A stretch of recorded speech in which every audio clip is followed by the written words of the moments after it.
Nandito tayo ngayon sa 2023 Rodeo Masbateño Beef Cookout Competition. Mga pagkaing masarap na dito lang matitikman. Kaya naman tara, pasok tayo. Punta tayo doon sa loob at ipapakita ko sa inyo yung kanilang preparation para sa pagluto ng beef. Tara! Isa pala sa major sponsor ng event na to ay ang Petron Gasol. Hello po, good morning.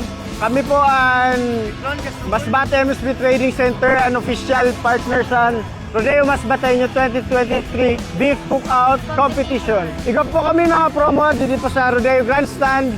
Kung gusto niyo po, bisitahin niyo lang dito namon stall. Tapos, alam mo po, main store nasa 57 Sorbito Street, Barangay Bapor, Masbate City, sa Pier. Ini po na amon competition, dili po maganap po nura po ang bulig sa Petron Gasol. So dito sa likod ko ay eto na nga, nakikita natin ay nagluluto na sila ng kanilang mga putahe. Para sa mechanics, ang mga nakasaling magluluto ay bibigyan lamang ng 1 hour and 30 minutes para matapos ang kanilang dish. Kaya habang naghihintay, ay magpapapicture muna tayo dito sa gilid. Rodeo Masbateño.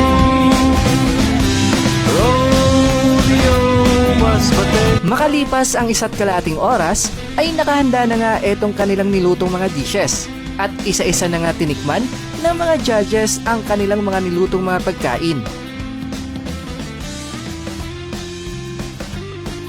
Isa sa mga competitor ay si Angelo Bantayan at ang kanyang dish ay ang Aya Creamy Beef Mushroom and Marble Potato. Sir, kwentuhan mo naman kami. How did you make this dish? Paano ba ito nangyari na dish?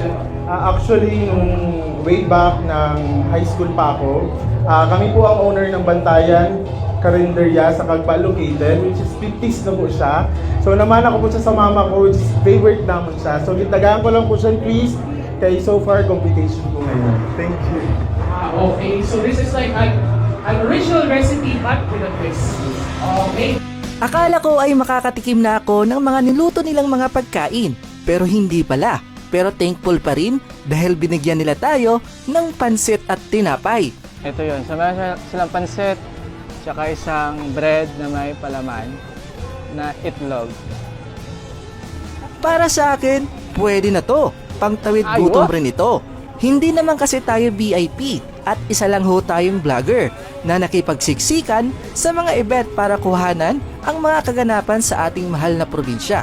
Kaya salamat sa panonood. Sana po'y magkita-kita tayo sa susunod. Yan, madam.